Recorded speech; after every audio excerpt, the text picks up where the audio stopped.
कर्म मंदिर सब कर्म विश्वास रखी कर्म विश्वास रखी जो मैंने से कर्म करी समाज को आग को नेबा को पाद बढ़ई से प्रोत्साहित करने को उत्साहित करने को सब बेले उद्यम कर गणेश पूजा सारा विश्व रे प्रसिद्धि लाभ करिछि।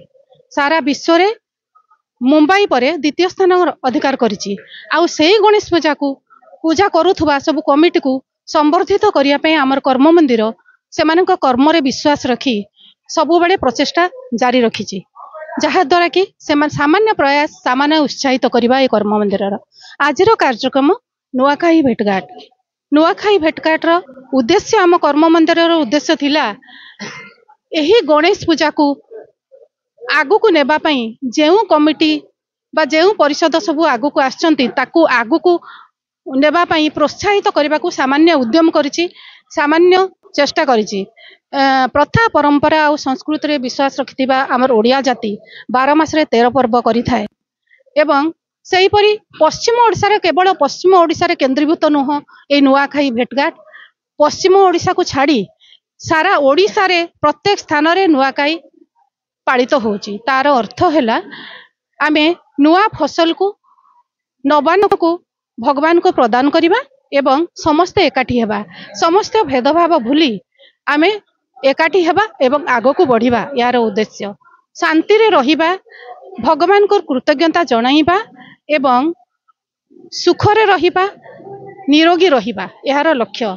किंतु कर्म मंदिर एई सब कार्यक्रम माध्यम रे व्यस्तबहुल जीवन भितरे आमे जतबेले कोनोसी मौज मजलिस रे बा आमोद प्रमोद रे समय देई पारु नाहंती एही सांस्कृतिक कार्यक्रम को एठा को आनी लोकंक मन रे सामान्य उत्साह प्रदान करिबा। जेउ बारिपदार छौ नृत्य देखिया पे आमे बारिपदा को जाउथुले आमर कर्म मंदिर सामान्य प्रयास करछि से बारिपदा छौ नृत्य को आपण मानक आगरे परिवेषण करिबा को सेही बळी एही नुआखाई भेटघाट रे संबलपुर लोक नृत्य को मध्य लोकंक आग को आनिकी सामान्य आमोद प्रमोद देवार व्यवस्था करिछि। आ गोटे जिनस कहतु ये गोटे कर्म मंदिर गोटे अनुष्ठान आमे देखिजु जटणी किछि सांस्कृतिक कार्यक्रम रे तार सहभागिता संपूर्ण रखी थाए आउ ओडिशा भितर जो जिनस जटणी लोक जानती नहीं ताको आनिकी जटणी परिप्रकाश करती आ परिवेषण भी करती ये कर्म मंदिर चिंताधारा एक्चुअली कौन जटणी माटी को समृद्धि को नेबा बा जटणीर लोक मानक निकट को बाहर जिनस आनिकी ज्ञान बढ़ाइबा कर्म मंदिर लक्ष्य। जटणी लोक व्यस्तबहुलता भितरे बाहर को न जाई पारिबा फलरे आमे सामान्य चेष्टा करछु सामान्य प्रयास करिछु सेमानक पाखकू आपन के सामान्य प्रयास न जटणी वासी पाखे आदृत होइछि जे कि कर्म मंदिर नुआ नुआ जिनिस नुआ नुआ भेटी हमको दिए गणेश पूजा भितर आ गणेश पूजा पर जटणीर गणेश पूजा पाई ही जटणी बोधे प्रसिद्धि लाभ करिछि मो मतरे सेटा हम गणेश जटणीवासी समस्ते कहिबे। तेणु सेही गणेश पूजा दिन ठारू आरंभ ठारू विसर्जन महोत्सव मध्य आमर कर्म मंदिर करिछि संवर्धित करिछि सब मूर्ति जटणी भसाणी रे समस्त गणेश मूर्ति मानकु संवर्धित करिछि आशीर्वाद नेइछि। तापरे एथर प्रथम थर करी नुआखाई भेटघाट आयोजन करिछि आगो को आमर कार्यक्रम रावण पोड़ी मध्य अछि। तेणु आपण मानक सहयोग रे ही आमे आगो को बढ़ुछु मु तेणु जटणीवासी को ही धन्यवाद अर्पण करी आपण मैंने सब बेले आपंकर सहयोग सहानुभूति आम प्रति रखि थांतु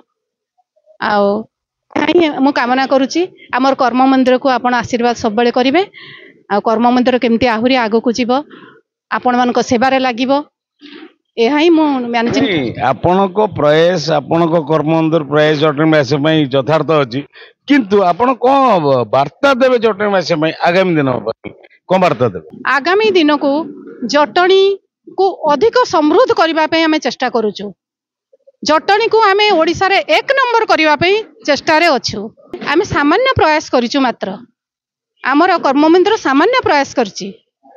तेणु ये जो सामान्य प्रयास करचंदी जे लुचि जाउतबा लोक कला को आपण उज्जीवित करचन जटणी बाटे जटणी को आपण देखैचंती जे नाही लोक कला हमर बंची आमे अस्मिता धरी चलले आम आगामी पीढ़ी जे गोटे सत्मार्ग चलिबो से संपर्क रे आपण को देखंतु आज ପୂର୍ବରେ ଯୋଉ ସମ୍ପର୍କ ଥିଲା, ସମ୍ମାନ ଥିଲା, ନିଜ ନିଜ ଭିତରେ ସମ୍ପର୍କ ଭିତରେ ଦୃଢ଼ତା ଥିଲା, ସେ ସବୁ ଧୀରେ ଧୀରେ ଲୋପ ପାଇବାକୁ ଲାଗିଛି। ତେଣୁ ଆମର ପୂର୍ବପୁରୁଷ ମାନେ ସେଇ ପରମ୍ପରା ଏଇ ନୂଆଖାଇ ଭେଟ ଭଳି ବିଭିନ୍ନ ପର୍ବପର୍ବାଣୀକୁ କରିଛନ୍ତି, ଯାହାଦ୍ୱାରା କି ଆମେ ଆମର ପୂର୍ବ ସମ୍ପର୍କକୁ ଦୃଢ଼ୀଭୂତ କରିବା, ଭେଦଭାବ ଭୁଲିବା।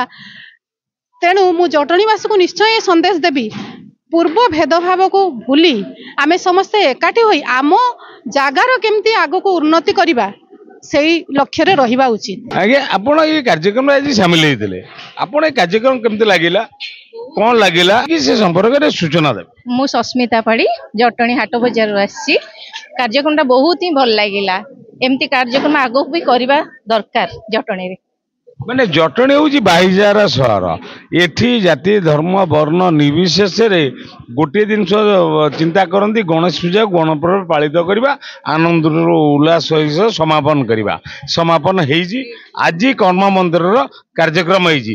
ସିଏ ବି ଭସାଣି ତାର କାର୍ଯ୍ୟକ୍ରମ କରିଥିଲେ, ଆଜି ବି ଆଉ ଗୋଟେ କାର୍ଯ୍ୟକ୍ରମ, ସେ ସମ୍ପର୍କରେ କଣ କହିବେ? ଆଜିର କାର୍ଯ୍ୟକ୍ରମ ତ ଭଲ ଲାଗିଲା, ବହୁତ ହିଁ ଭଲ ଲାଗିଲା। ଆଉ କଣ କହିବି, ଏମିତି ତ ମାନେ ଆସିକି ସମସ୍ତେ ମିଶିବା ଦରକାର। ଏମିତି କାର୍ଯ୍ୟକ୍ରମ ଆଗକୁ ହଉ। ବାହାର ନୃତ୍ୟ କଳା ଆମେ ତ ବାହାରକୁ ଯାଇପାରୁନୁ ଦେଖିବା ପାଇଁ, କିନ୍ତୁ ଯୋଉ କାର୍ଯ୍ୟକ୍ରମ ଦ୍ୱାରା ଆମେ ଦେଖିଲୁ ସେଇ ଜିନିଷଟା ବହୁତ ହିଁ ଭଲ ଲାଗିଲା। ନାଚ ଗୀତ ଏଗୁଡା ଯାହା ଦେଖିଲୁ ଆମକୁ ବହୁତ ହିଁ ଭଲ ଲାଗିଲା। ଆଜ୍ଞା, ହେଲେ କର୍ମ ମନ୍ଦିର ଯୋଉ ଆଜି ଆୟୋଜନ କରିଥିଲା ସେ ସମ୍ପର୍କରେ କର୍ମ ମନ୍ଦିର କଣ କହିବେ? ଯୋଉମାନେ ସେଥିରେ ସମ୍ପୃକ୍ତ ଅଛନ୍ତି ସେମାନେ ତ ନିଶ୍ଚୟ ମାନେ ପରିଶ୍ରମ କରିଛନ୍ତି, ସେଥିପାଇଁ ବହୁତ ବହୁତ ଧନ୍ୟବାଦ ଦେବି କର୍ମ ମନ୍ଦିରକୁ।